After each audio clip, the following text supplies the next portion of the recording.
Attorney Lopez in contempt under Section 11F of the Rules of Inquiries in Aid of Legislation for undue interference in our proceedings, and resolved to detain her for a period of 5 days instead of 10 days, or maximum of 10 days, as provided for in our Section 12 of the same rule. I must stress also, Mr. Chair, that the totality, just you have said a while ago, the totality of Attorney Lopez's acts and conduct warranted a detention of more than 5 days. Considering the totality of her acts of undue interference to the proceedings of this committee and the Congress as a whole, she not only admitted writing to the COA in order to suppress or prevent the release of documents, but worse, Mr. Chair, she continued to assert her position during our hearing, as well as in prior correspondences that she sent to his committee in refusing to attend our prior hearings.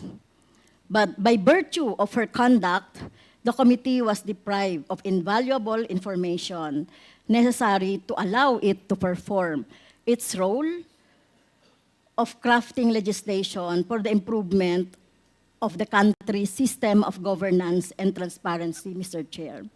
In fact, she only attended when a threat of contempt citation loomed large should she fail to comply again with the subpoena duces tecum, Mr. Chair. Mr. Chair, in view of the what happened during the last 2 days or so, I would like to consider to move for a reconsideration of our resolution, insofar as it's limited the period of detention for only 5 days. I move, Mr. Chair, that the period of detention of Attorney Lopez be 10 days instead of 5 days. So move, Mr. Chair. 10 days, so additional 5 days, tama po ba? Yes, Mr. Chair, kasi hindi na siya makaka-attend ngayon, ano. Talagang ano, no. So nakita naman natin sa history nung kanyang evasive attitude, behavior, at itong kinreate niya na sinasabi niya na nagpagsisinungaling niya na hindi naman siya hinaras or hindi naman siya na-barge yung kanyang yung room ay kasama na po yan. So yung lahat ng mga pangyayari, Mr. Chair. So I repeat, I move to extend the period of contempt of Attorney Zulaika Lopez, Mr. Chair. Is there second to the motion? Mr. Chair,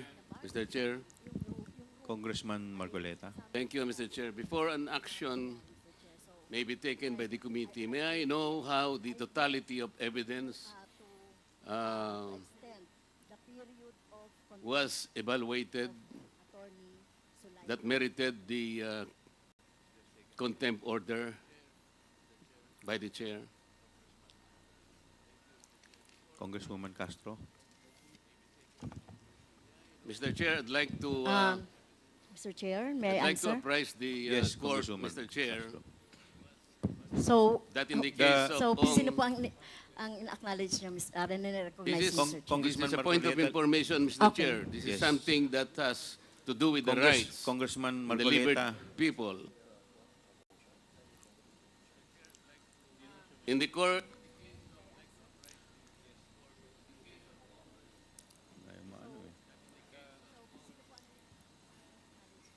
Congressman Marcoleta, let us, the chair recognizes So, Congresswoman may I Castro. ask, Mr. Please Chair, proceed, Congresswoman Castro. Mr. Chair, may I ask the action of the committee first on my motion, Mr. Chair, before we entertain? We will rule on the Okay, motion first. okay. Is there any second to the motion? Mr. Chair, may I be recognized, please? Duly seconded. Is there any objection? Mr. Chair, Hearing none, the motion is I was carried. recognized Mr. Chair. earlier before any action may be taken by the court, by the chair. Why is it that I am not allowed to speak? Congressman Marcoleta, there is a pending motion. We just acted Yes, on the but pending before motion that first. motion can be taken up, because this is about the liberty of an individual. May I be heard? Yes, you will be heard, Congressman Marcoleta, but we just acted on the motion. Now, Congresswoman Castro, please, could you please answer the query of Congressman Marcoleta? I have not yet asked the question, Mr. Chair. Okay, I please am trying to continue. explain my point. Please continue, Congressman Marcoleta. Because in the totality of evidence, as stated by Honorable Castro, there is an existing case, Mr. Chair. Ong versus Senate, GR number 257401, which says that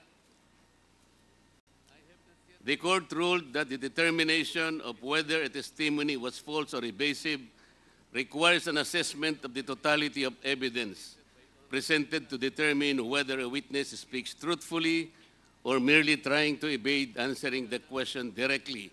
So I am asking, Mr. Chair, how was the totality of evidence assessed, if ever it was assessed? Ano po yung pinagbatayan? I think we deserve to know how the assessment was made. This concerns the liberty of an individual. Under the Constitution, no one should be deprived of life, liberty, or property without due process of law. I think Attorney Lopez deserves to be heard. Ano po yung assessment na ginawa ng chair o ng committee? Kasi po, ang nabasa ko lang o nakita ko, Mr. Chair, Attorney Lopez wrote the COA explaining the position of the OBP that the audit observation memo is not conclusive, which means, Mr. Chair, Attorney Lopez is merely explaining the nature of an audit observation memo. If I were the lawyer of the OBP, I would have done the same. Because I think the very nature of the AOM, it is not final and executory.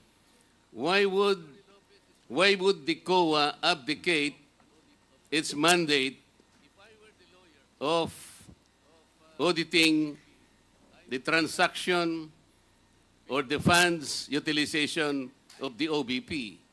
Why would the committee, Mr. Chair, arrogate upon itself the very mandate and responsibility of the Commission on Audit?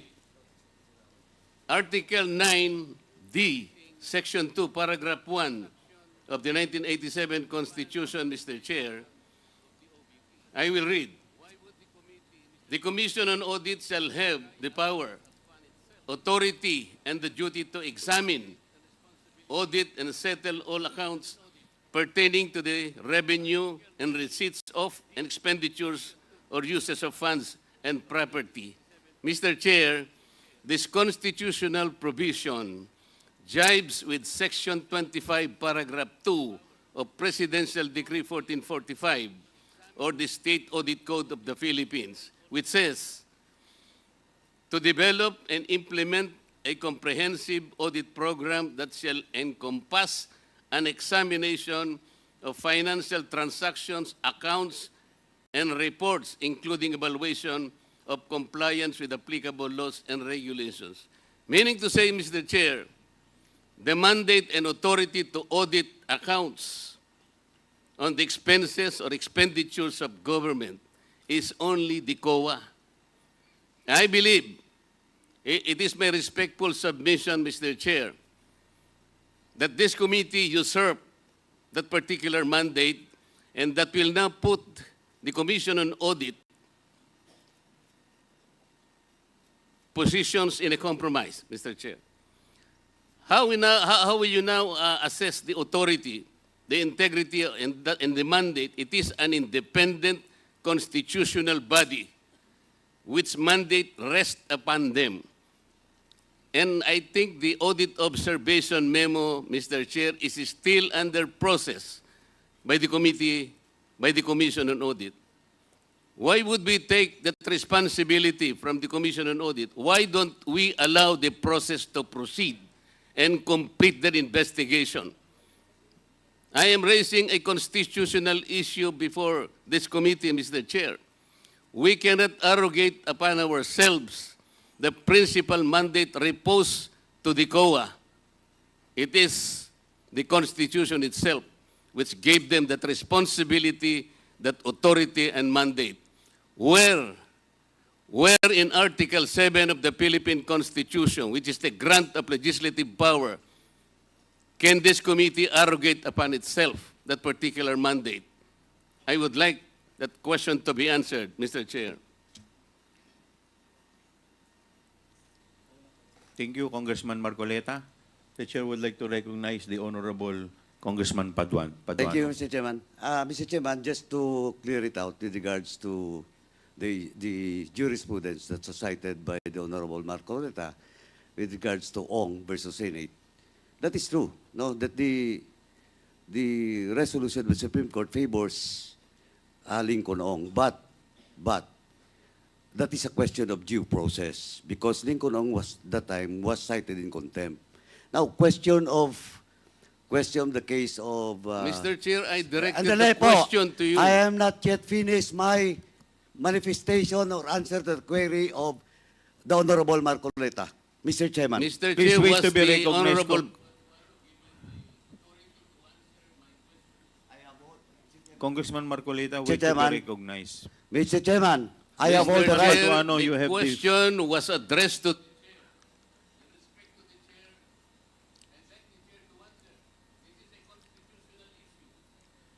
Congressman Marcoleta, let me first recognize Congressman Paduano. Before you answer, before you recognize him, Congressman I Marcoleta, you are out of order.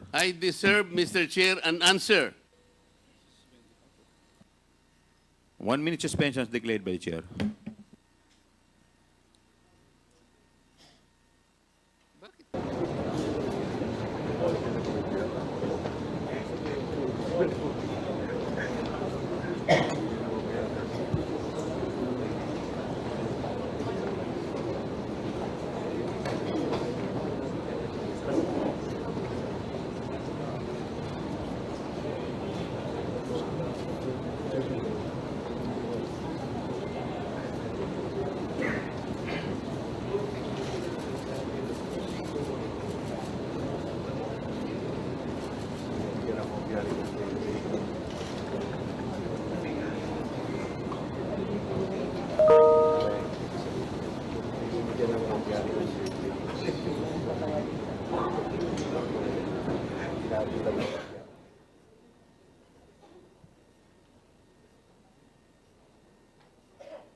Committee hearing resumes.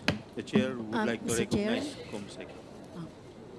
Your Honor, I would like to recognize Honorable Joseph Jojo Lara from the 3rd District of Cagayan, Honorable Roberto T. Uy Jr., Vice Chairperson from the 1st District of Zamboanga del Norte, Honorable Loreto S. Amante from the 3rd District of Laguna, Honorable Raul Daniel A. Manuel from Kabataan Party List, Deputy Majority Leader Jude A. Asidre from Tingog Party List, Deputy Majority Leader Franz S. Pumaran from the 3rd District of Quezon City, Honorable Daphne A. Lagon from the 6th District of Cebu, Honorable Rhea May A. Gullias from the 1st District of Cebu, Honorable Jaime D. Cuangco from the 1st District of Tarlac. That's it, Your Honor. Thank you.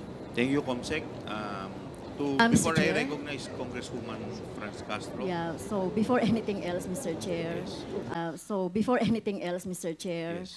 before you answer the question of Honorable Marcoleta, may I be cleared out po yung sa aking motion. So my motion is on the table. So may I know the decision of the chair? Tapos na po, na-declare na So, nakapag-act na po ang chair. Okay, so wala na po tayong ano doon. Wala na, Okay. there is no pending motion. Okay, thank you, Mr. Chair. Yes, to answer the question of the Honorable Marcoleta with respect to the totality of acts of Attorney Lopez, the chair already explained it clearly in my opening remarks. And I will repeat, Congressman Marcoleta. While Attorney Lopez presented herself as respectful or courteous, nakita po ng committee na ang kanyang mga sagot at mga pagkilos mula sa mag-umpisa ng inquiry nito ay evasive, uncooperative, and untruthful. Ang suma total at kabuuan ng kanyang mga acts and responses ultimately convinced the committee that Attorney Lopez was guilty of interfering in and frustrating Congress' exercise of its power of legislative inquiry. Halimbawa, isolated incident lang daw ang kanyang pagtanggal kay Yusek Gloria Mercado sa DepEd, subalit napaamin rin siya kalaunan na may mga iba pa siyang mga tinatanggal na opisyal sa DepEd kahit na hindi siya opisyal neto. Paulit-ulit din pong sinabi ni Attorney Lopez na wala siyang alam sa utilization ng Confi Fund ng OBP. Paulit-ulit ito na sagot, subalit may mga dokumento at ebidensya kagaya na lamang ng mga sulat sa COA at testimonya mismo ng iba pa nitong resource persons na nagtuturo kay Attorney Lopez bilang involved hindi lang sa pag-request ng Confi Fund kundi pati na rin sa utilization at liquidation nito. Inamin ni Attorney Lopez na sila ng kanyang assistant COS na si Limuel Ortoño ang nakalagda sa sulat sa COA patungo sa liquidation ng confidential funds. Inamin niya rin na nag-issue siya ng isa pang sulat na tinatangkang pigilan ng ang COA sa pag-comply sa isang subpoena mula sa Kongresong ito. Ilang beses rin po nakatanggap ang komite ng mga iba pang sulat mula kay Attorney Lopez na tumatangging humarap sa komite on the basis of the same grounds na kanyang inilahad sa sulat ng COA.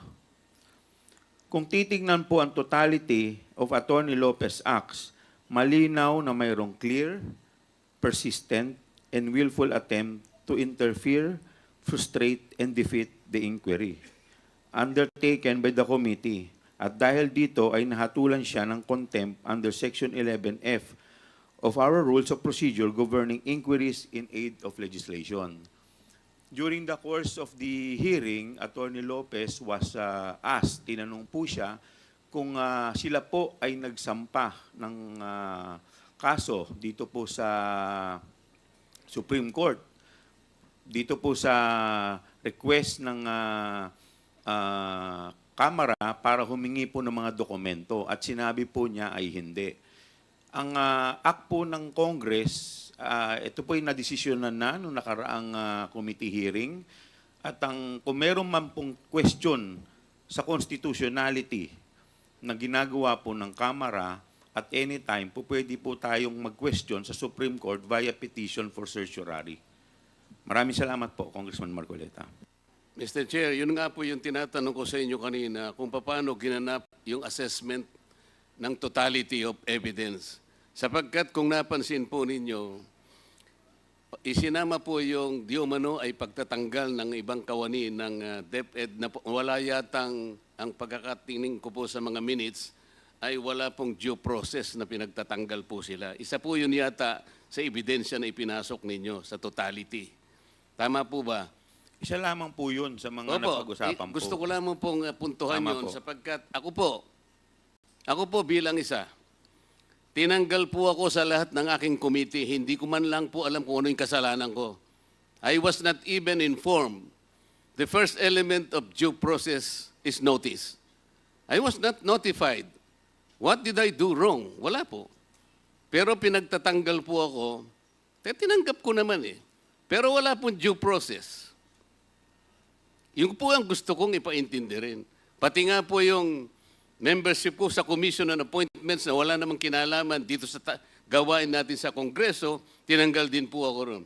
Meron po bang due process? Tingnan po ninyo yung ginawa niyang sulat. Point of order, Mr. Chairman. Point of order. What is the point I of think, order, Mr. Congressman Dan Chairman, the Fernandez? good gentleman is not under investigation in this committee, and we are investigating other matter. If you wanted to be investigated Mr. that Chair, matter, I think, I Mr. Chairman, still this is not have the the right point floor, of forum. order Mr. is Chair. proper. I still have What the is- floor, Mr. what is Marcoleta. the point of I'm still- order? the point Congressman of Marcoleta, order. please wait to be suspend, Mr. recognized. Chair. 1 minute Pwede suspension po is bang declared by the pigilan chair. ng isang nagsasalita? Mr. Chair, while you are suspended, may we respectfully request that all the employees of the Office of the Vice President sit together so that we can easily confer with each other, because the other employees are quite few seats away from us. So we want to sit together so that we can confer easily with each other. Please, thank you.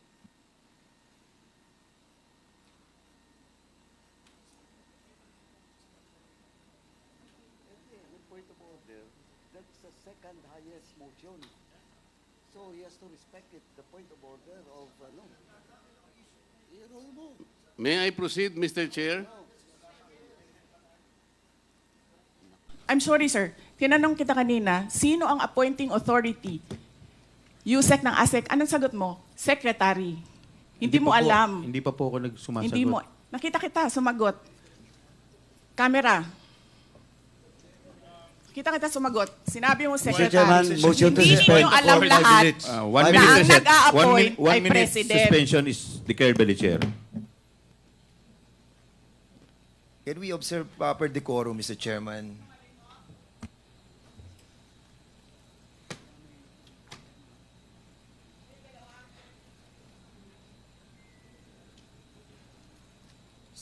Suspended. Suspended. Kalma lang.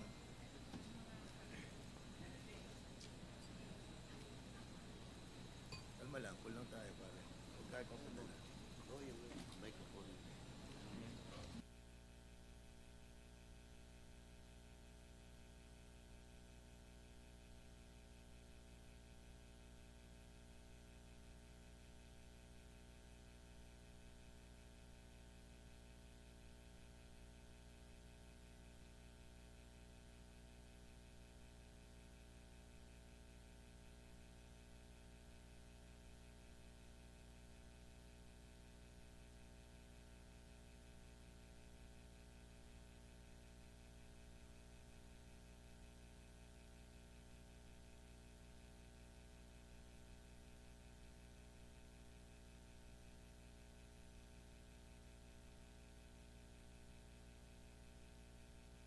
Mr. Chair, respectfully, the personnel of the Office of the Vice President want to sit with me. Yes. Sir.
Committee hearing resumes.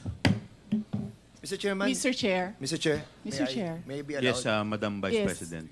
you need to reconsider that extension of your detention. It was illegal in the first place. You asked the president why he accepted the resignation. Do not ask due process. Mr. Chairman. Mr. Chair, Yes, Congressman Paduano. Congressman Nakop. Mr. Chair, Madam Vice President, if you have any question insofar as the actions of this committee are concerned, I think the proper remedy is for you to go to the court. Sir, I will go to court. Opo, pero Oo, that is pero where- araw-araw, you are depriving a person of her liberty while I await That is precisely the point, ma'am. the... If our action of detaining your chief of staff is against the law, I think the proper remedy, and I think you're a lawyer, Yes, sir. the proper remedy is to go to the court. Sir, do you really want to show the Filipino people kung anong kaalaman ninyo sa batas? Ang sinasabi ko lang po ay sundin Oo. po natin yung batas Kaya dito nga, sa sir, House. sundin natin yung Kasi batas. nandito po kayo dito sa bahay ng Kongreso. Yes, sir. Sundin natin yung batas. Why will you penalize, punish Yusek Lopez for an act of the president? Madam Vice President, that is the decision of the committee as a whole. Sana po respetuhin po ninyo. Yes, sir. Kung meron pong Okay. remedy, alam naman po ninyo bilang abogado na tama po yung sinasabi ni Congressman Akop, pwede po tayong mag-file ng relief sa court. Okay, sige, sir. Tinutulungan ko lang kayo, sir, kasi napapahiya ang Pilipinas. Ganito ba ang House of Representatives? Tinutulungan ko lang kayo. Maraming salamat po, Madam Vice President. With all due respect, Yes, Mr. Chair, Congressman Mr.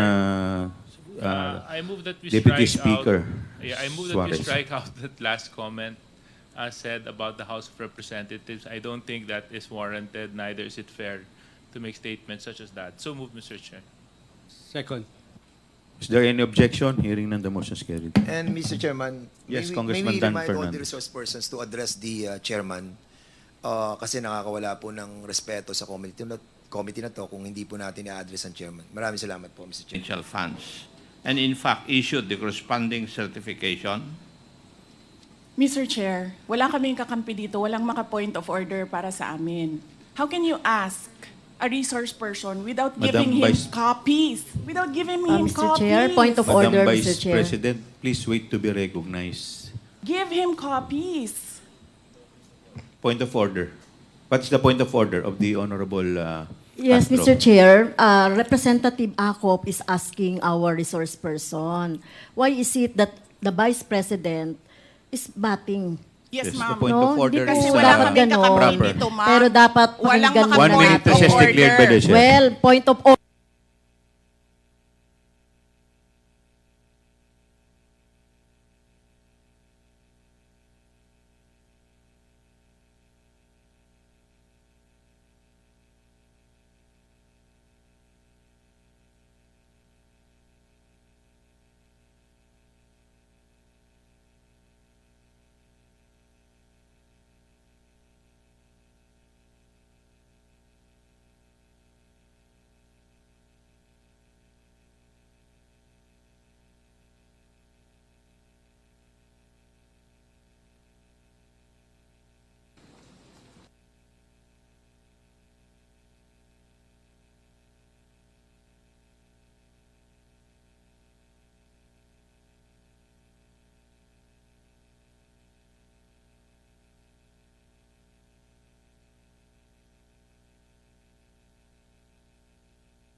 Natataranta ako, boss.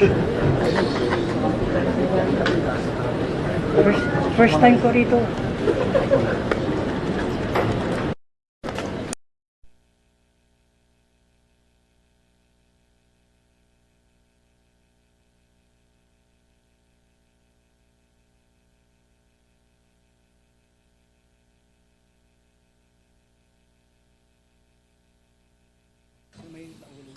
Session resumes. Please continue, Congressman Acop.